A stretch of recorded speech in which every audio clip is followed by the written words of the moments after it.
Hoy se pronuncia la Corte Interamericana de Derechos Humanos como dejando en claro, más bien exigiéndole al Estado peruano un informe sobre el tema de la liberación de Fujimori. Hoy también se conoce que se digitalizó el expediente. No había visto yo, Katy, el expediente del tema Fujimori. Bueno, sí, ¿cómo será que hoy día hasta el expediente lo hemos visto? Sí, ¿no? sí, sí. No pasa con ningún caso ahí en el está, Perú, justamente, ahí está, el voluminoso expediente.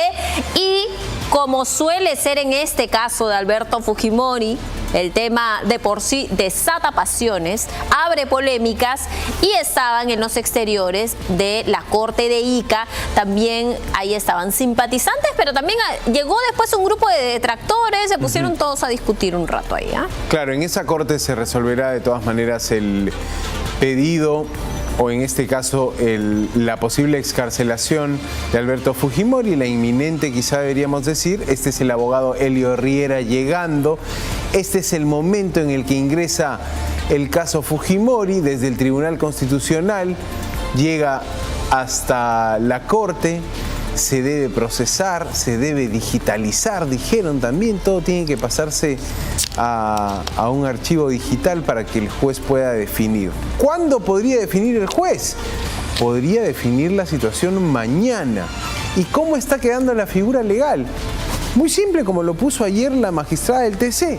Si se va por esta decisión, se privilegia la mirada, la justicia nacional, y un poco que se le da la espalda a la justicia supranacional. Claro. Cosa con la que no están de acuerdo, por supuesto, quienes se oponen a la liberación de Alberto Fujimori. Por supuesto que sí. Ahora toca definir a esta segunda sala penal de la Corte de Ica. Y llegó el abogado Elio Riera. A él lo tuvimos también aquí en nuestros estudios ayer hablando del tema. Él fue a supervisar la digitalización de este expediente que había llegado desde el Tribunal Constitucional hacia esta Corte de Ica. Pero como bien mencionabas, por supuesto que, claro, quienes han emitido un fallo, primero que son los magistrados del TC, lo que no explican es lo que no dicen en su fallo, mejor dicho, explican lo que no dicen en su fallo, que Alberto Fujimori tiene que ser liberado. Ayer nos decía eso la doctora Luz Pacheco, pero eso no dice en el fallo. ¿Y qué dicen además los deudos, por ejemplo, del caso Barrios Altos y La Cantuta? Porque recordemos que Alberto Fujimori tiene una condena de 25 años de prisión, la misma que se le dio en el año 2009. Para ello vamos a conversar con el abogado Carlos Rivera, abogado además de los deudos de las víctimas de Barrios Altos y La Cantuta. Doctor Rivera, muy buenas noches, un placer tenerlo con nosotros. ¿Qué tal? Buenas noches, doctor Carlos Rivera. Un gusto de conversar con ustedes. Doctor Rivera, yo quería saber primero su impresión a partir de todo lo que ha sucedido, porque tanto el comunicado del Ministerio de Justicia como los magistrados del Tribunal Constitucional que emitieron este fallo, al parecer, tengo la impresión que van en la misma línea, con respetar lo que diga un juez, que es lo que dijo el fallo del Tribunal Constitucional, o este autoaclaratorio, que es exactamente como se le menciona, ¿no? Sí, pareciera que el Ministerio de Justicia busca sintonizar con una resolución desde nuestro punto de vista, como lo hemos dicho desde el primer momento, ambigua, que no dice lo que dice el abogado del condenado Fujimori, y en el que en ambos casos lo que se está omitiendo es justamente lo que estamos reclamando, es decir, que este proceso no solamente tiene un componente en la jurisdicción interna, sino que tiene un componente definitorio a nivel de la jurisdicción interamericana, que es justamente las resoluciones de supervisión de cumplimiento emitidas por la Corte Interamericana en mayo del 18 y en abril del año pasado.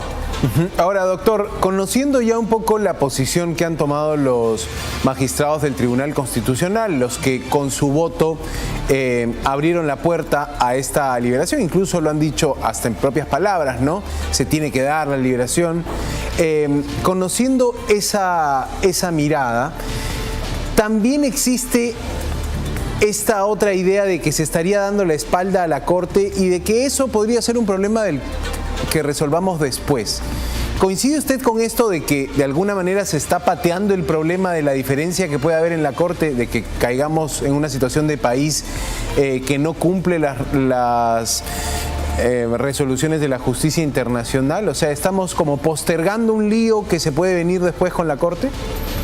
Mira, pareciera que esa es un poco la intención, ¿no? El objetivo político más trascendente de una resolución de esta naturaleza, ¿no? Creo que una decisión jurisdiccional como esta, sin duda alguna, tiene desde hace mucho tiempo un componente político, un discurso político que ha venido señalando como que debemos apartarnos del sistema interamericano. Fujimori es una víctima de los tribunales de la Corte Interamericana, y me parece que este auto aclaratorio, en realidad, sobre todo en lo que omite, que es bastante, busca sintonizar, creo yo, con ese discurso, porque justamente de una manera inexplicable, y lo digo no porque así lo considere, sino porque tanto el juez Monteagudo y el juez Ochoa Cárdenas así lo mencionan, omite gravemente una circunstancia sobre la cual debieron pronunciarse, no solamente respecto a los pedidos de aclaración, sino porque después de la sentencia de marzo del año pasado hay un hecho jurídico absolutamente relevante que ni siquiera es mencionado, que es la resolución de supervisión y cumplimiento de la Corte Interamericana, y qué tipo de efectos podría tener una decisión de esa naturaleza respecto de la jurisdicción interna. Más aún si es que Fujimori continúa cumpliendo su condena como consecuencia de esa decisión de la Corte Interamericana. Por lo tanto, hay un hecho relevante, absolutamente notorio, pero que simplemente se decide poner a un costado, se emite una resolución ambigua y, claro, se arma una discusión sobre la base de consideraciones que no están consignadas en el documento, que sí se expresan en entrevistas públicas, cuando en realidad lo que piensa un juez o un magistrado tiene que estar sustentado, desarrollado en una resolución, porque es la única forma de poder discutir el pensamiento o las ideas o las consideraciones jurídicas de un juez, no lo que declara ante la opinión pública. Doctor Rivera, ¿y qué pasa con este comunicado que emitió hoy día, esta solicitud que emitió hoy día la Corte Interamericana de Derechos Humanos, solicitándole al Estado peruano y dándole un plazo incluso para que le dé detalles sobre esta supervisión de sentencia, en la que señala que no podían acatar la excarcelación de Alberto Fujimori? ¿Qué pasa con ello? ¿El Estado peruano puede remitir su informe e igual liberar a Alberto Fujimori?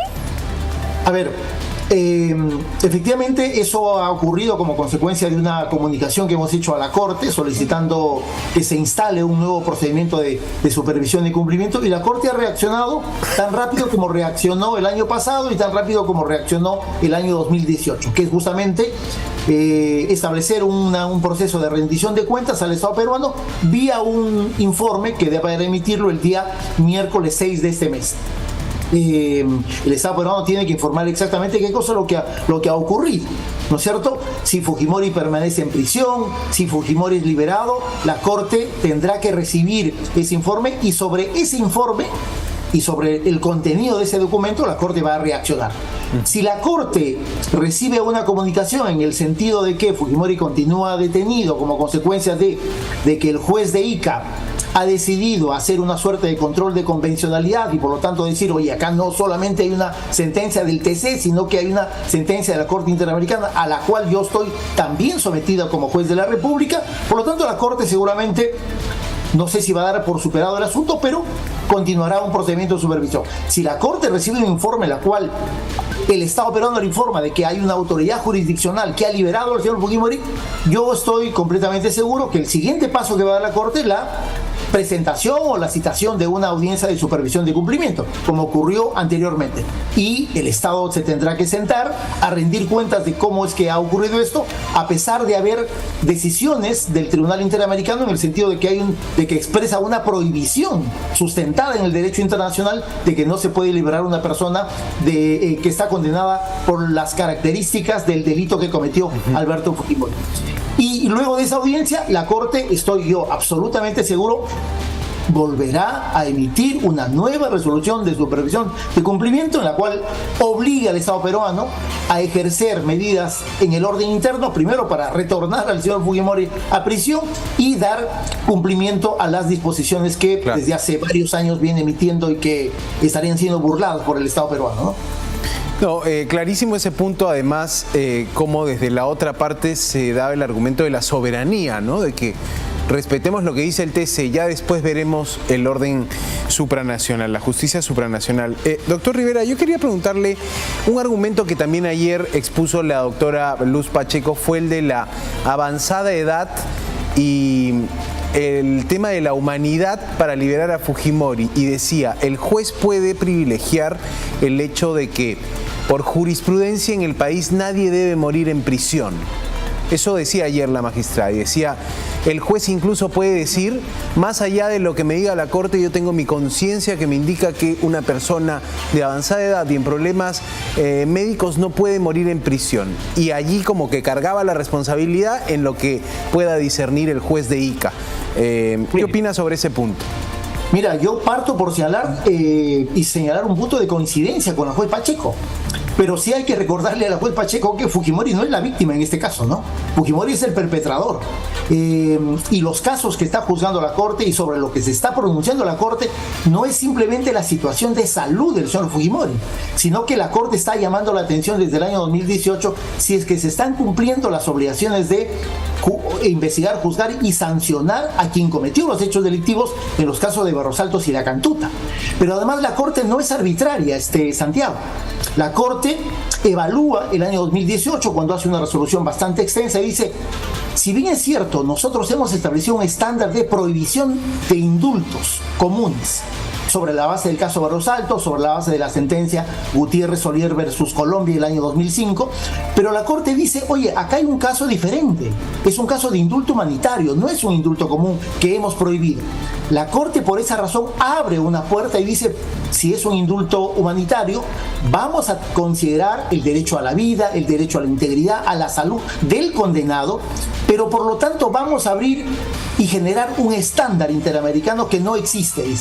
Y ese estándar está considerado en la sentencia, en la resolución del año 2018, que dice pago de la reparación civil, perdón público, hay colaboración al esclarecimiento de los hechos, ubicación de los restos de los desaparecidos. Es decir, la Corte nunca niega la posibilidad de un indulto humanitario, o también dice que se inicia un nuevo procedimiento. El problema es de que a partir de tener una suerte de ruta, de hoja de ruta para poder implementar un indulto humanitario, ni la defensa, ni la familia, y creo que tampoco el señor Fujimori quieren someterse a una circunstancia de esta naturaleza. La afirmación de que Fujimori está enfermo es una afirmación. Y en el mundo del derecho y en un asunto que está judicializado y sometido a un órgano jurisdiccional, eso hay que demostrarlo. La única forma de demostrar en un procedimiento de esta naturaleza que alguien esté enfermo es que sea sometido a un procedimiento de carácter médico, y eso significaría desde los procedimientos internos en Perú que Fujimori solicite un nuevo indulto humanitario, al cual obviamente no nos oponemos, pero siempre y cuando haya por lo menos, Santiago, nos parece que un pedido expreso de perdón público a las víctimas plantearía el tema en otra dimensión.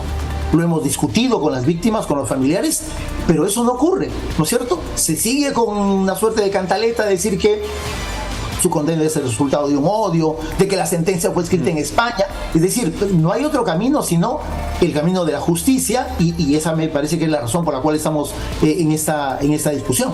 Doctor Rivera, yo quería preguntarle su percepción también respecto a la entrevista que tuvimos ayer con la doctora, la magistrada vicepresidenta del Tribunal Constitucional, Luz Pacheco, además ponente de este auto aclaratorio. Lo que ella nos señaló es que el 15% de los estados nada más obedece al fallo o acata el fallo de la Corte Interamericana de Derechos Humanos. ¿Este es un dato certero o nos quiso sorprender?